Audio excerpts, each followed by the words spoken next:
Padre, necesitamos que en esta hora tú prepares nuestro corazón, la tierra de nuestro interior, para que ahora, al escuchar tu palabra que vamos a leer y a explicar, ella pueda caer en buena tierra y que pueda dar fruto. Háblanos, Señor. Este culto, esta reunión no tiene ningún sentido si tú no estás aquí, si tú no nos hablas, aunque sabemos, Señor, que tú siempre lo haces, y cuando nosotros no te escuchamos es porque hay un problema en nosotros. Por eso te pedimos que si en esta mañana hay algún pecado en nuestra vida, en la vida de lo que somos tus hijos, que tú nos perdones, nos limpies de toda maldad, que elimines cualquier barrera, obstáculo que nos impida escucharte. Y también, Señor, si hay algún amigo, alguna amiga, alguien que nos va a escuchar en esta mañana, en este lugar o luego más tarde a través de internet, que tú puedas también tocar sus corazones, que tú les hables, Señor, que ellos se den cuenta de que solo hay un Dios y un Salvador, y ese es tu Hijo Jesucristo, al cual honramos y glorificamos en esta mañana. Te lo pedimos, Padre Celestial, todo esto en el nombre de tu Hijo Jesús. Amén, amén. Quiero invitaros a que me acompañéis al Evangelio de Juan, capítulo 20. Evangelio de Juan, capítulo 20. Como sabéis, hace pocos días, esta iglesia, juntamente con la iglesia de Manzanares, de Moral de Calatrava, de Santa Cruz de Mudela, pues juntaron para visitar diferentes pueblos de la provincia y tener un musical titulado Jesús.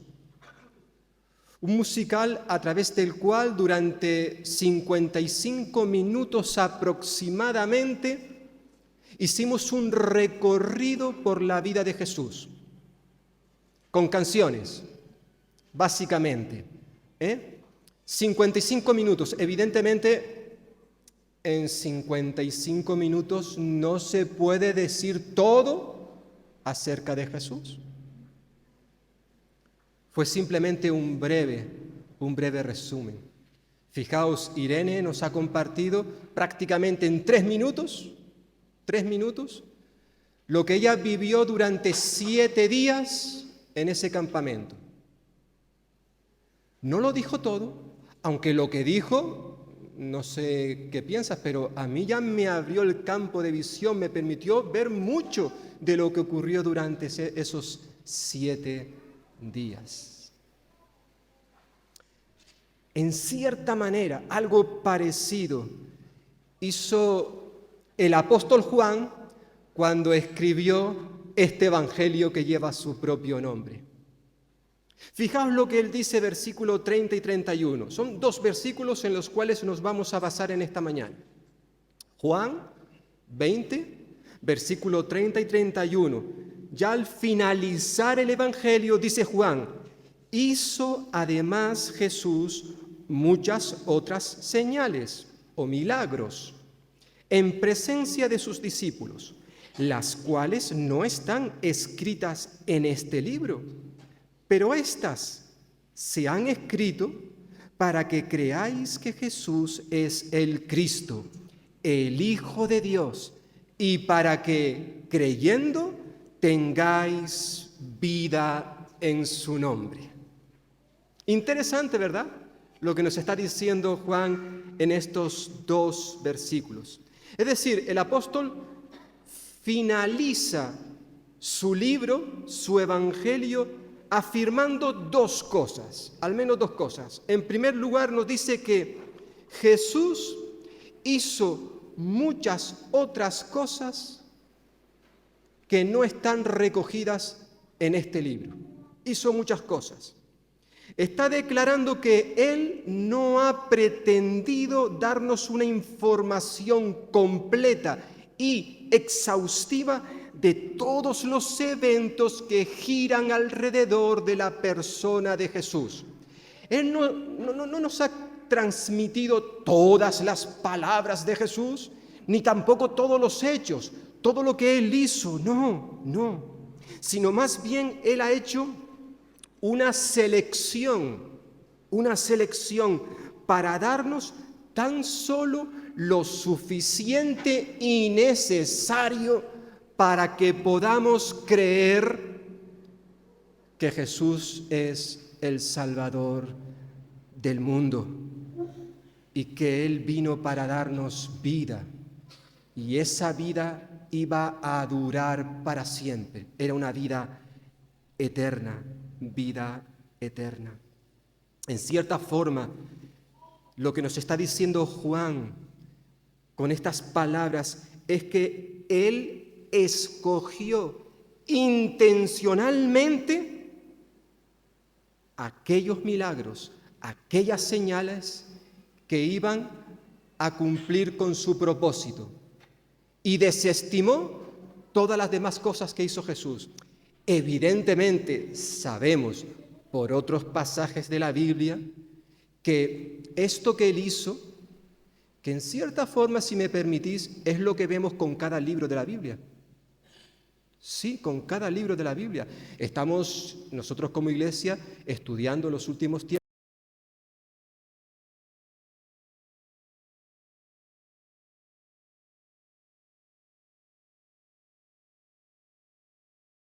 los reyes de Israel.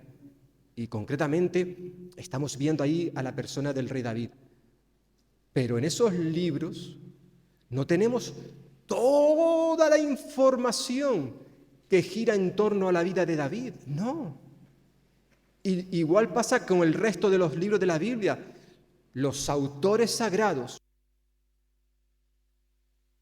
estaban siendo guiados por el Espíritu Santo, lo que la Biblia llama ser inspirados, para que éstos escribieran solo lo que Dios quería que conociéramos, lo cual iba a ser suficiente, que es lo que ahora Juan nos está diciendo al final de su libro.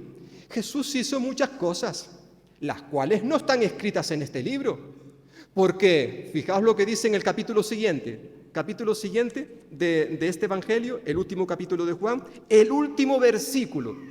Dice Juan: hay también otras muchas cosas que hizo Jesús, las cuales, si se escribieran una por una, pienso, evidentemente Juan está hablando de manera hiperbólica, ¿no? Es algo un poquito exagerado, pero la idea es que si se tuvieran que escribir todas las cosas que hizo Jesús, en el mundo no cabrían los libros. Es decir, hay mucho más de lo que leemos en la Biblia, mucho más que hizo el Señor Jesús. Y quizás a algunos les gustaría conocerlas, porque claro, pensemos, Jesús aproximadamente vivió unos 33 años. Tenemos algunos datos, algunas pinceladas de cómo fue su nacimiento, algo de su adolescencia. Y de repente hay un silencio en la Biblia desde los 12 años hasta que tiene aproximadamente unos 30 años. Y lo que encontramos en los evangelios en cierta forma es un resumen de los últimos 3 años de vida de Jesús. Pero ¿qué pasa con el resto? No pasa nada. Que nos gustaría poder haber conocido algo más. Sí, quizás cuando estemos en el cielo con Él, a lo mejor Él nos da más información. Pero nadie se tiene por qué preocupar, porque dice Juan, en cierta forma ahora con estas primeras palabras, que con lo que ya tenemos escrito es suficiente y necesario para saber quién es Jesús de Nazaret. Por tanto, aquí Él simplemente comparte con nosotros siete de esas señales, milagros que hizo Jesús con un propósito concreto, como vamos a ver ahora. Y no solamente afirma Juan que Jesús hizo muchas otras cosas que no están escritas en este libro, sino además nos dice que todo eso que hizo Jesús no lo hizo a escondidas, en oculto, en secreto para que nadie las vea. No. Dice versículo 30 que las hizo en presencia de sus discípulos. Es decir, habían testigos que pueden corroborar que todo lo que él está diciendo fue cierto, fue verdad. Hubieron testigos. Por tanto, es importante esta primera expresión. Jesús hizo además muchas otras señales. Pero es importante, antes de seguir avanzando, de que recordemos que cuando Juan, que ya lo he dicho ya, pero cuando Juan utiliza la palabra señales en este evangelio, la mayoría de las veces está haciendo referencia a los milagros de Jesús, ¿vale? Por eso algunas traducciones, algunas Biblias, pues traducen directamente no señales, sino milagros. Hizo Jesús, además, muchos otros milagros. Ahora bien, con esto, con estas señales, con estos milagros, Juan no pretende que nuestra mente se centre en los milagros como si eso fuese un fin en sí mismos. No. Más bien, Juan quiere que cuando leamos estos milagros que aparecen en su evangelio, podamos ver a Dios obrando a través de Jesús. Para Juan, el milagro era lo de menos. Lo que él consideraba realmente importante es que nosotros pudiéramos ver detrás de cada uno de esos milagros a Dios obrando. Es decir, todos esos milagros, todas esas señales tenían como propósito mostrar de manera irrefutable que ese Jesús venía de Dios. Hubieron muchas personas a lo largo de la vida de Jesús que en cierta forma creyeron esto ya desde el principio. Por ejemplo, recordamos aquel personaje llamado Nicodemos. Si vamos un momentito al capítulo 3 de Juan, allí se nos habla de nuestro querido Nicodemo. Y él es un ejemplo de que realmente él vio detrás de las señales, detrás de los milagros de Jesús, realmente vio el propósito de esos milagros. Por eso cuando aquella noche se acercó a Jesús para preguntarle, versículo 2, le dijo, maestro, rabí, una forma de cortesía de dirigirse a Jesús. Dice, fijaos, sabemos que has venido de Dios como maestro, porque nadie puede hacer las señales, los milagros que tú haces si Dios no está con él. O sea, Nicodemo, ya él pudo visualizar, entender que detrás de los milagros de Jesús estaba realmente el propósito de que la gente se diera cuenta de que él, Jesús, venía de Dios. Y fijaos que hasta este momento, de los 7 milagros, señales que Juan menciona en este libro, el primero de ellos está en el capítulo 2, que es la conversión del agua en vino. Hasta este momento, por así decirlo, no es que exista algo cronológico, pero hasta este momento solo ha habido ese milagro. Por tanto, uno se pregunta, ¿a qué señales se refiere Nicodemo que le llevó a comprender que Jesús venía de Dios? Porque solamente ha hecho hasta ahora, capítulo 2, la conversión del agua en vino. Pero, como ya nos está diciendo Juan, al final Jesús hizo muchas otras señales. Fijaos, si estamos en el capítulo 3, un poquito atrás, capítulo 2, versículo 23, casi al final, dice, mientras estaba en Jerusalén, es decir, Jesús, en la fiesta de la Pascua, muchos creyeron en su nombre al ver las señales que hacía. Es decir, Jesús hizo muchas otras señales, muchos otros milagros, muchos otros hechos que testificaban, evidenciaban que realmente Él venía de Dios. Por eso Nicodemo va a Jesús de noche y le dice: sabemos que vienes de Dios. Lo estamos viendo a través de las señales. Aunque tristemente, no todos lo vieron de la misma manera. Aunque muchos habían visto los asombrosos milagros de Jesús, muchos no fueron capaces de ver en esos milagros a Dios obrando a través, en medio de Jesús. Lo que el Señor hacía y decía, al parecer no era suficiente para que creyeran en Él. Por ejemplo, el cuarto de esos milagros, de esas señales que aparecen en el capítulo 6, que es cuando Jesús alimentó a una multitud de más de 5 personas. Bueno, ¿y qué tiene eso de milagroso? Bueno, pues el milagro está que alimentó a toda esa multitud tan solo con 5 panes y 2 pescados.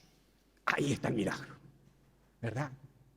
Y a pesar de que mucha gente participó de ese milagro, de esa señal que evidenciaba que este hombre era diferente al resto de los hombres, a pesar de eso la gente no creyó en él e incluso seguía demandándole señales. Fijaos, si vamos al capítulo 6, donde está ese milagro, después de haberlo hecho, algo asombroso, resulta que en el capítulo 6, versículo 30, algunas de estas personas le dijeron a Jesús: ¿qué señal pues haces tú para que veamos y te creamos? Y uno se pregunta, bueno, ¿cómo que qué señal? ¿Es que os ha parecido poco lo que acaba de hacer Jesús? Que ha alimentado a más de 5,000 personas con 5 panes, 2 pescados. Y ahora os pone, ¿qué señal nos da para que creamos en ti? Por favor. Por tanto, tristemente, a pesar de que hubo mucha gente que fue consciente de que este hombre venía de Dios, por medio de sus señales, por medio de sus milagros, otros las veían y como si no vieran nada. No fueron capaces de comprender el significado de esos milagros. Y yo me pregunto si en esta mañana hay alguien aquí, o que me pueda ver más adelante a través de internet, que tú también seas uno de esos que necesitas tener más, conocer más para creer en Jesús. Vale, está la Biblia, está la iglesia donde vengo cada domingo, me siento a gusto, me gusta esta gente, estos cristianos evangélicos, pero todavía no quiero entregar mi vida a Jesús. Necesito más, algo especial. Pero no necesitas más, querido amigo y amiga. Con lo que Dios nos da a través de su palabra es suficiente, es necesario para que tú creas en Jesús. Si realmente tú no te acercas a Él, no es porque quieras más, simplemente es que tú no tienes interés en Jesús, no tienes interés en Él. Había mucha gente que en cierta forma es esto lo que estaban haciendo. Las 7 señales, los 7 milagros que Juan menciona en este evangelio tenían un claro propósito. Versículo 31, ya del capítulo 20. Estamos en el capítulo 20 nuevamente de Juan.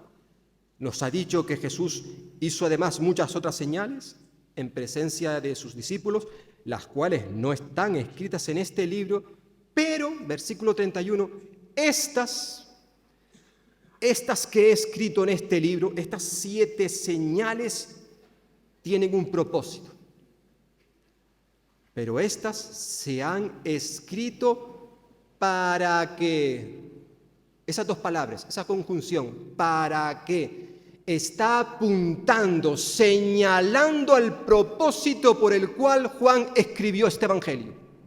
Ahí está recogido, un mini resumen, pero suficiente para creer en Jesús. Estas se han escrito ¿para qué? Para que las personas crean. Para que las personas crean. ¿Y qué tienen que creer las personas? Amigo y amiga, ¿qué tienes que creer tú? Exactamente, ¿qué es lo que dice la Biblia? Pues al menos hay 2 cosas que Juan menciona en este pasaje. Una especie de resumen, de síntesis, que es suficiente. Dice, en primer lugar, para que las personas, para que tú y yo creamos que Jesús es el Cristo. En primer lugar, que Jesús es el Cristo. Para ti, para mí, para la mayoría de los cristianos en el día de hoy, Cristo es simplemente un nombre. Bueno, no es simplemente, es un hermoso, precioso nombre, majestuoso nombre, el de Cristo. Tenemos ahí escrito, predicamos a Cristo. Ahora bien, sería, para poder entender lo que está Juan diciendo, tendríamos que recordar qué es lo que significaba este nombre para los cristianos del primer siglo, porque realmente Cristo no era un nombre, por así decirlo, era un título. Jesús es el Cristo. Otras veces conocemos el nombre como Jesucristo, que realmente son 2 nombres. Jesús es el Cristo. Jesús era su nombre como humano, el nombre que tenía en su DNI o en su pasaporte, si me permitís, ¿vale? El nombre por el cual le conocían la gente que le rodeaba. Pero claro, como ya dijimos en su momento, había muchas personas en los tiempos de Jesús que también se llamaban Jesús. Era un nombre común, como hoy en día en nuestro país hay muchos nombres que se repiten, son nombres comunes, que los tiene mucha gente. En los tiempos de Jesús había mucha gente que se llamaba Jesús. Pero Juan dice que este evangelio él lo escribió con el propósito para que creamos que Jesús es el Cristo. Cristo es un título, es una palabra griega como en su momento ya enseñábamos aquí, ¿verdad? Que sería el equivalente a la palabra hebrea, El Nuevo Testamento fue escrito en griego, el Antiguo Testamento en hebreo. Y en hebreo la palabra equivalente sería Mesías, el Mesías. Y Cristo es lo mismo.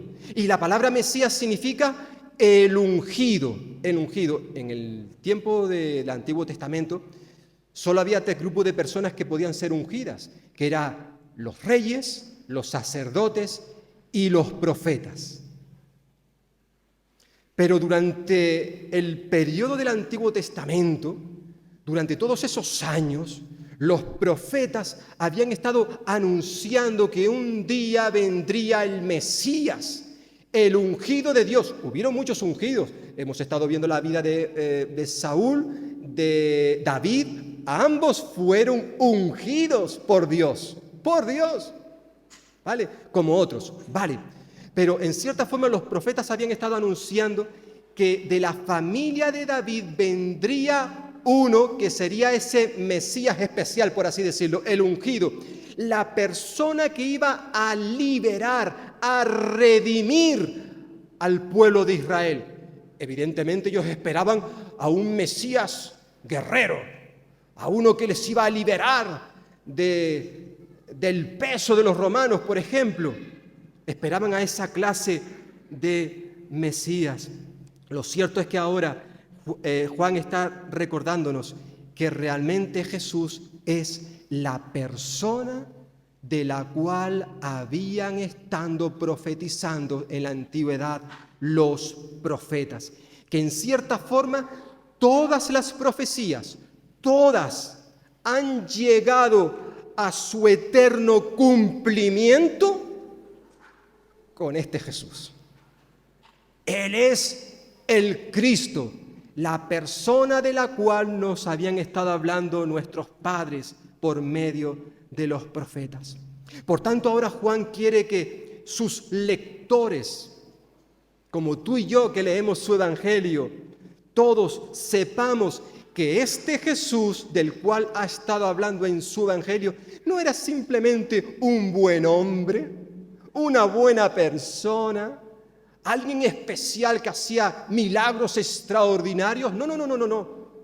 Es verdad que todo eso es cierto, pero además este Jesús es la persona que esperábamos, el que había sido anunciado en el pasado. Él es nuestro Redentor, nuestro libertador, el que ha venido a darnos libertad. Por tanto, Juan dice que escribió este evangelio, versículo 31, para que creamos que Jesús es esta persona, es el Cristo. Y en segundo lugar, para que creamos que este Jesús, que es el Cristo, es también el Hijo de Dios. O dicho de otra manera, es Dios el Hijo. Este Jesús que es el Cristo es Dios mismo, lo que nosotros hoy en día llamaríamos la segunda persona de la Trinidad. Fijaos que justo antes de estas palabras que está dándonos Juan, en esta conclusión, en el párrafo anterior, se nos ha dicho, de forma resumida, Jesús ya había muerto, había resucitado, y cuando resucitó se le presentó a sus discípulos, todos contentos, alegres. Había uno que no estaba, Tomás. Por tanto, cuando más adelante los compañeros le dicen a Tomás que hemos visto a Jesús, dice Tomás, no me lo creo. Yo hasta que no vea sus manos traspasadas, yo hasta que no vea su costado quebrado, yo no creeré.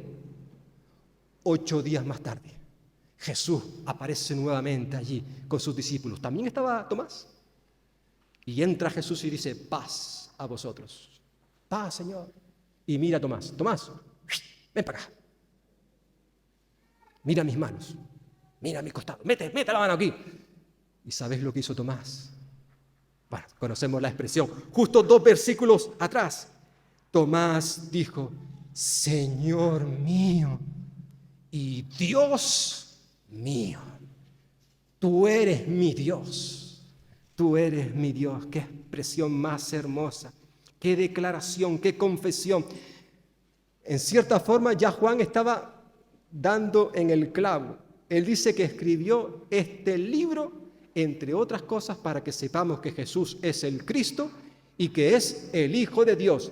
Dicho de otra manera, Dios mismo. Ya Tomás lo ha confesado. Un poquito más atrás, cuando Lázaro había muerto, a la historia de Lázaro, que es el 7º milagro que Jesús hace en este libro, sus hermanas lloran, hablan con Jesús. Jesús, mira lo que ha pasado.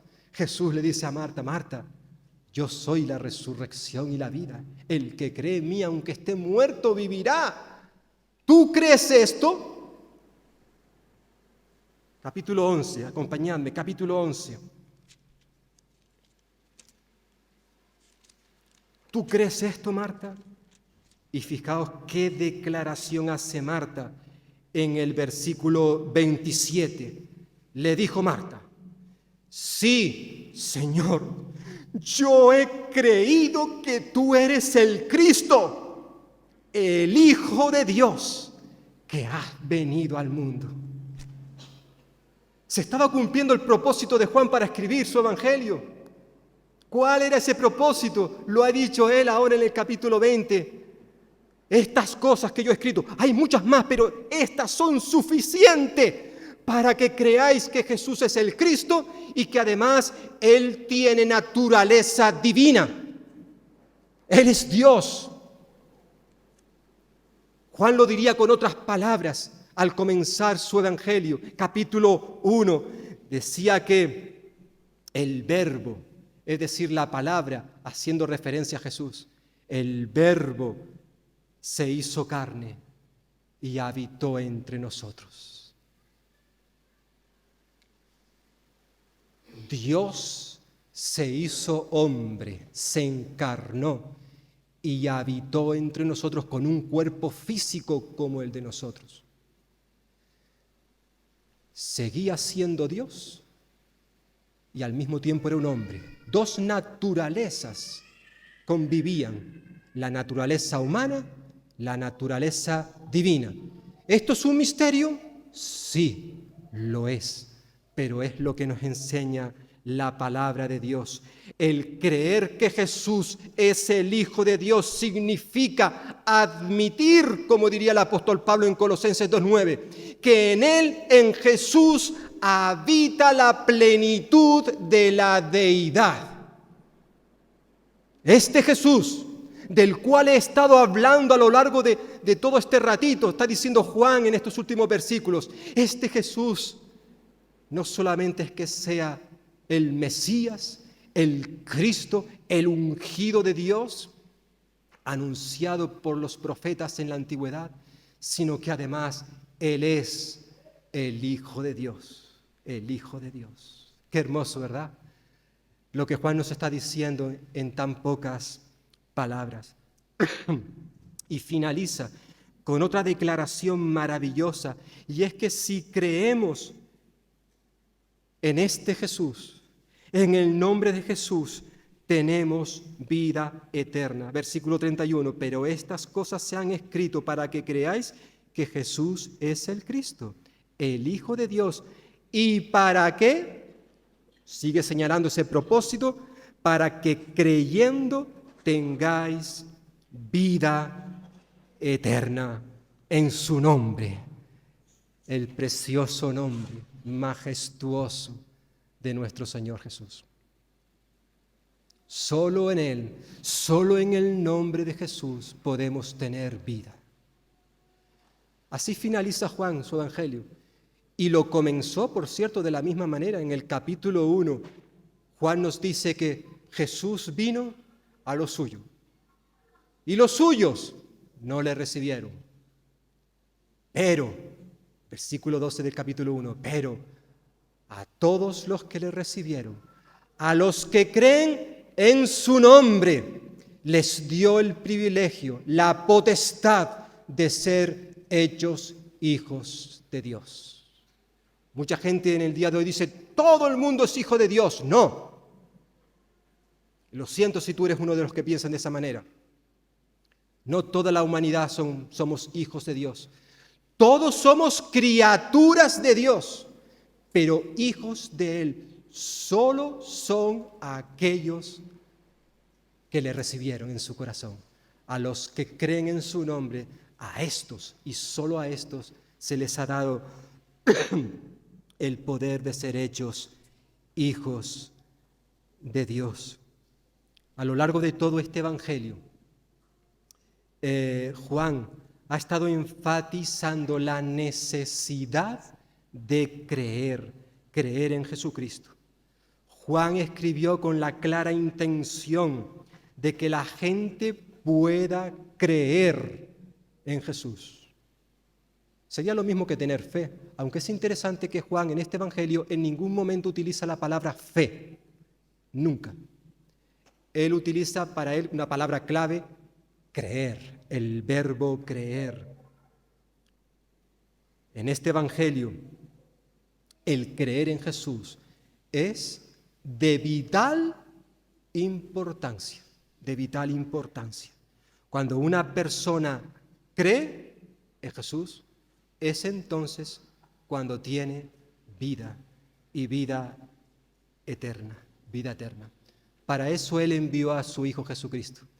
Quizás el texto más conocido de este evangelio, y quizás yo me atrevería a decir el texto más conocido de toda la Biblia, que durante la campaña todos los que asistimos, o la mayoría, llevábamos una camisa donde en la parte de atrás teníamos este versículo concretamente, el que Juan escribe en el capítulo 3, versículo 16, donde se nos dice que de tal manera amó Dios al mundo, que dio, ofreció a su único Hijo. ¿Para qué? ¿Cuál es el propósito? Dice Juan, para que todo aquel que cree en Él no se pierda, sino que más bien tenga vida. Y una vida que va a durar para siempre, vida eterna. Evidentemente, surge una pregunta ante este versículo. ¿Qué pasa con aquellos que no creen en Jesús? Ya se nos ha dicho que al que cree se le va a dar vida. En ese mismo instante, no tiene que esperar. Lo he dicho muchas veces, hermanos y hermanas, y lo volvería a decir hoy. La vida eterna que Jesús ha prometido darnos, Él dijo, yo he venido para que tengan vida y para que la tengan en abundancia. Esa vida eterna no comienza cuando estemos en el cielo con Cristo. No, no, no, no. La vida eterna que Jesús nos da comienza en el mismo instante en que nos convertimos a Él. En ese instante en que recibimos al Espíritu Santo, el cual mora en nosotros, en ese momento empezamos a disfrutar, a vivir la vida eterna. Ya la tenemos, ya la tenemos. El que oye mi palabra, dijo Jesús, y cree al que me envió, tiene, no dice tendrá, tiene vida eterna y no vendrá condenación. ¿Por qué? Porque ha pasado de muerte a vida. Ya tenemos la vida. No estés pensando, ay, cuando yo esté con el Señor en el cielo disfrutaré la vida eterna. ¿Cómo? Aquí ya la podemos disfrutar. Es verdad que no la podemos disfrutar en su total amplitud, porque todavía tenemos este cuerpo manchado por el pecado.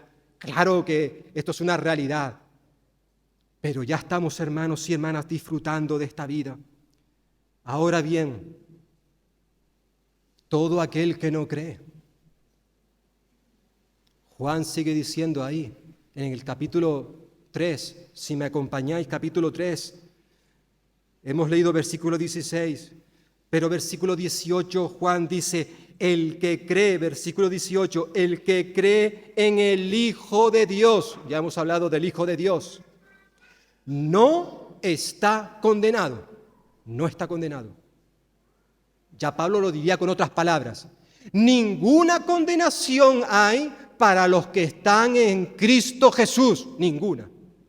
Y Jesús dice con estas palabras, el que cree en el Hijo de Dios no está condenado, pero, escucha ahora, escucha. Amigo y amiga que estás aquí o que me puedas ver más adelante, escucha lo que dice la Biblia. Dice, pero el que no cree ya ha sido condenado por no creer en el Hijo único de Dios. Sí, lo sé, son terribles palabras, pero es lo que le espera a todo aquel que decide no creer en Jesús. El Evangelio señala que la única manera de recibir vida eterna es creyendo en Jesús, el Hijo de Dios. Y amigos y amigas, hermanos y hermanas, creer no es una recomendación, sino que es la única opción que tiene el pecador para que pueda recibir el regalo de Dios, que es vida eterna, vida eterna. El apóstol Pablo, escribiendo su carta a los romanos, él decía que la consecuencia de nuestro pecado es la muerte, lo que nos merecemos. Es como si fuera un salario, una paga, ¿verdad? Esto es lo que tú te mereces por tu pecado, la muerte. Romanos 6, 23. Esa es la paga del pecado, la muerte. Pero, dice Pablo, la dádiva, el regalo de Dios es vida eterna a aquellos que creen en Él. Dios no quiere que nadie de los que estamos aquí en esta mañana ni de los que nos puedan ver por internet, que nadie sea condenado. Dios no quiere tu condena.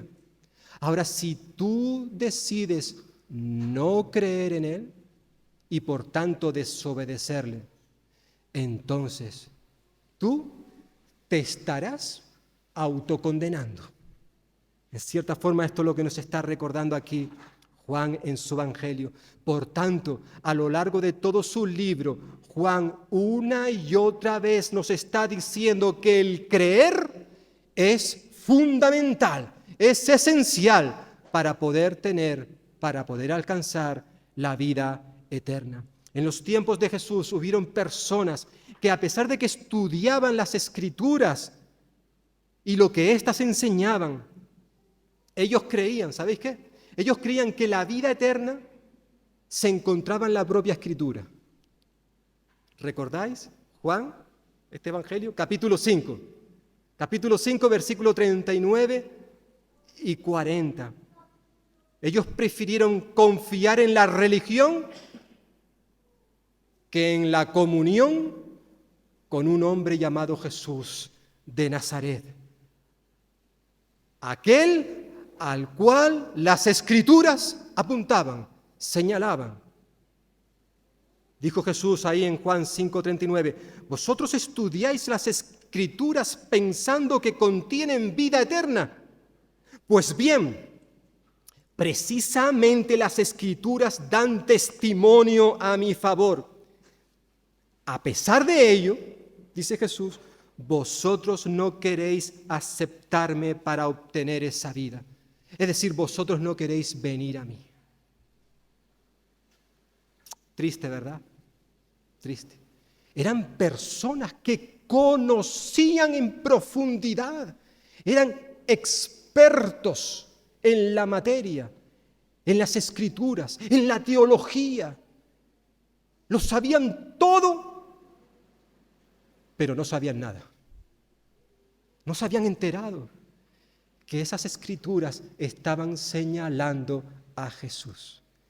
Y era Él el único que podía ofrecerles vida eterna. Amigo y amiga, escúchame, tú vas a tomar hoy una decisión. Créeme, vas a tomar una decisión que va a tener un impacto en la eternidad. Por tanto, presta atención. Hoy, en este momento, Jesús te ofrece vida, y una vida abundante, una vida que vas a poder disfrutar aquí, a pesar de que te sigan rodeando problemas, a pesar de que a lo mejor sigas sin trabajo, a pesar de que a lo mejor tengas alguna enfermedad y que no se te cura, a pesar de todo eso, de todos tus problemas, Jesús te promete dar vida. Vida.